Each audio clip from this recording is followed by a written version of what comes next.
this time we're going to have Commissioner Mike Byerly come forward. Let's give him a hand.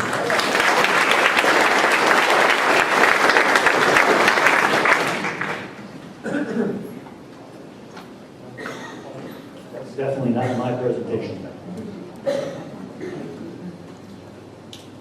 Thank you for having me here. Thank you for coming tonight to learn more about this plan for yourself. Thank you to Mayor Cerncy for setting this up.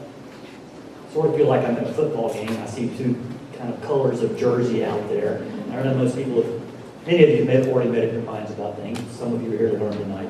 I don't know how many minds are going to change tonight, but I hope that at a minimum, everyone leaves with a little bit of understanding of what we're discussing. For better or worse, this is a community transforming proposal, and we all need to understand what those transformations are going to be about. Okay. Let me just quickly say, while we're trying to bring up, I only have a few slides, the maps. I'm a map guy. I think a good map is worth a million words.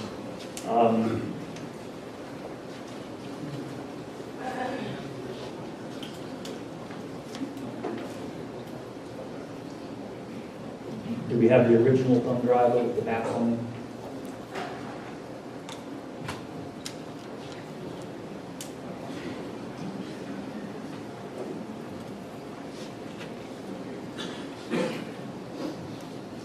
What's going to come up here soon, hopefully, is a map of Alachua County. And it's got a couple of things on it. It shows where all the municipalities are with their boundaries. It shows where all the wetlands and the wetland buffers are, superimposed on that map. And it shows the lands that are within the FEMA 100-year floodplain area. Most of you probably know what that's about. I think if you really want to understand why this is such a transformative issue, why so many people are concerned about it, you really need to understand the land, the nature of the land, where Plum Creek's land is, and what it's like. And it would take me a million words to explain it, so I'm really hoping that map's going to come up in a minute.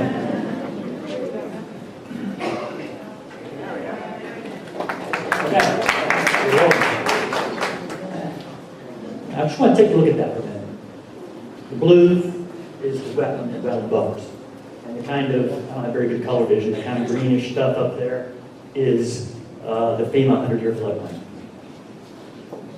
You can see the municipal boundaries. It's not as crisp as I would like this to be, unfortunately, but what you can see in the back, what we're looking at is this broad swath of blue all across this part of the county. The municipal boundaries and the white areas, the upper, drier, higher land, are all in this kind of triangle going out this way to the west. There's a reason for that. I'm not a geologist, but you're from Hawthorne, so many of you probably heard of the Hawthorne Formation. It's a layer of clay that underlays the ground all along roughly the eastern third of the county.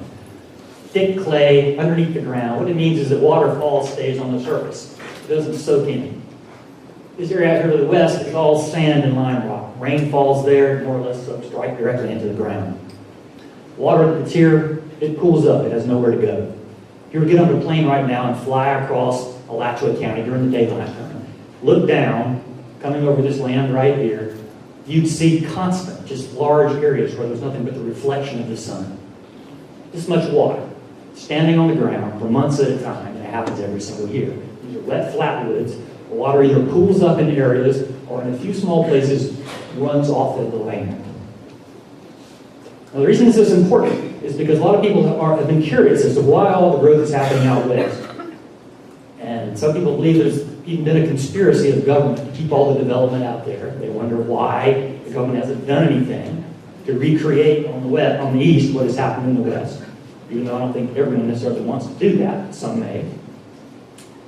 This is the reason. This is the environmental reality. This land is wet. It is wet, it is extremely remote. Plum Creek bought 65,000 acres, no houses on it. It's hard to do that anywhere in Alachua County. Only these areas where you can do something like that. The comprehensive plan did not create this reality. It does acknowledge it. It acknowledges that the area for growth and development has always been much easier, more environmentally beneficial, less damaging in this area. And the population is going to continue to be out here to make this area suitable for that kind of growth, you're going to have to do a lot of old school Florida dredge and drains. You're going to have to replumb. The water really has nowhere to go. It's going to stay on the surface to create enough areas for you to be able to develop. That's what it's going to have to be like. Now, I want you to look at a couple of things here before I go to the next slide. See that area up there? I don't have a pointer. But you see all this wet area. Then there's one particularly wet area up there with the green kind of right up there, just to the west of Waldo. You can kind of see that area just like that.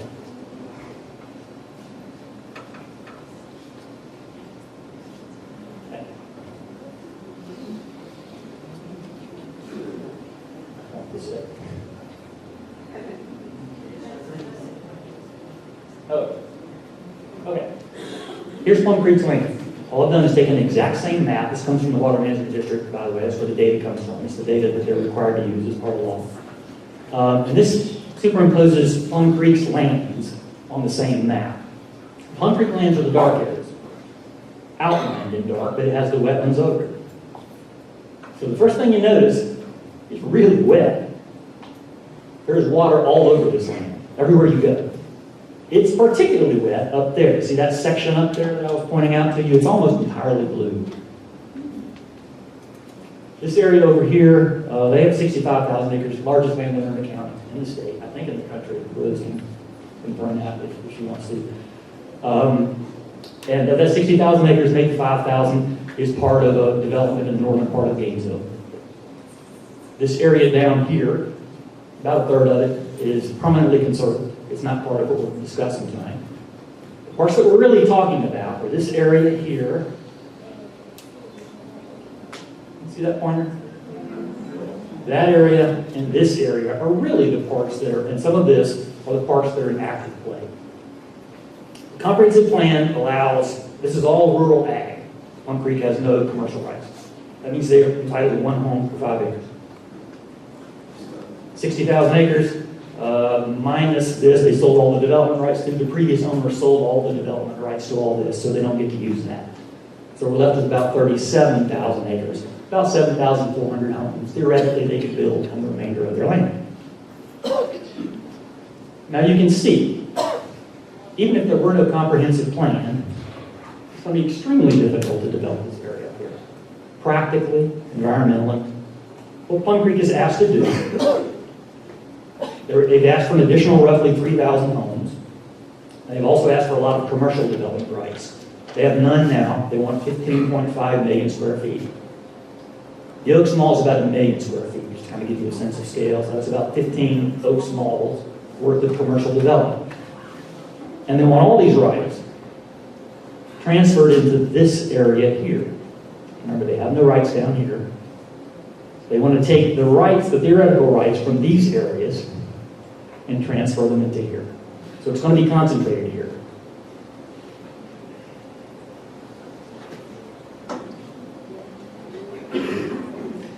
In order to do that, they're going to have to change some things about the comprehensive plan. First of all, obviously the land use is going to change radically.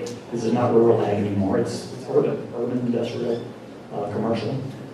And they're also going to have to really change the existing wetland protections. Because the county standards don't allow for destruction of wetlands, except under extreme circumstances. All wetlands are required to be protected. That's not going to happen here. They're going to have to replumb this. They're going to have to destroy some of the wetlands. They're going to have to replumb and reorganize in order to do that. So those are the major changes that they're requesting. Very quickly, I'm getting behind. We were described every night, and I'm speaking now about standing by our plan organization as the opposition. We don't think of ourselves that way. We're not opposed to Plum Creek. We support the county's comprehensive plan. We think it's a better plan, a better vision for the development of the community than what Plum Creek is offering. Plum Creek is asking the question, and they're getting a very good answer, we think, to the wrong question. They ask, what is the best way to build a city on our lands in the eastern part of the county? The comprehensive plan provides a broader perspective than that. It includes the input of the entire county, it looks at the entire county and asks the appropriate question, where should we be building cities? Where do we want to encourage growth and development that's in the interest of the entire community?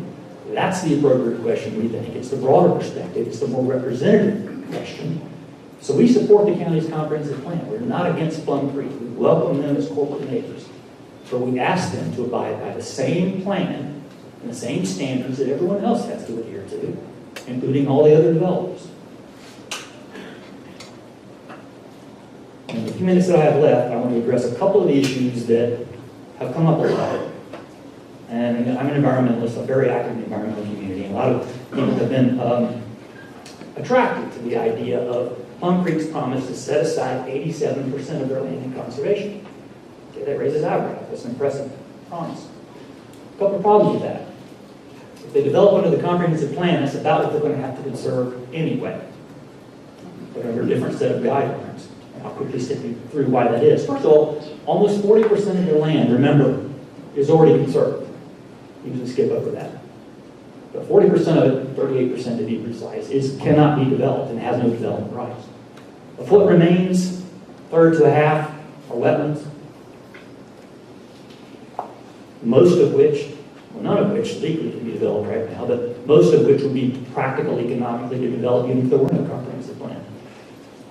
So you're down to about a third of their land that they could theoretically develop. The county has a policy in place in the comprehensive plan. It's called strategic ecosystems. I pointed you to make this thing work. There we go. I'm going to skip past this quickly after that. Strategic ecosystems basically look at the entire county and map those areas that have the greatest environmental significance. There's a regional wildlife corridors, they have significant environmental features. This map zooms in on the Plum Creek part of that. The shaded area, let's go. That's strategic ecosystem. Virtually all of their land is county designated strategic ecosystems. That means that up to half, has to be set aside and protected, the most environmentally significant half. So if you look at the two comparisons, they're going to be required to set aside the same amount of land. It's just going to be in different places. I want to point out one thing very quickly. See this part down here? The part around Hawthorne, the part that most of you are probably most interested in?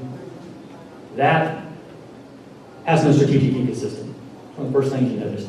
It's also right outside the city limits of Hawthorne.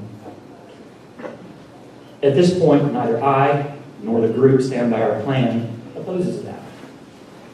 There's an impression that we're against all of this. It's not the case. The part where Plum Creek is promising to create jobs, right here, all this area here, we think it ought to be developed and annexed into the city of Hawthorne.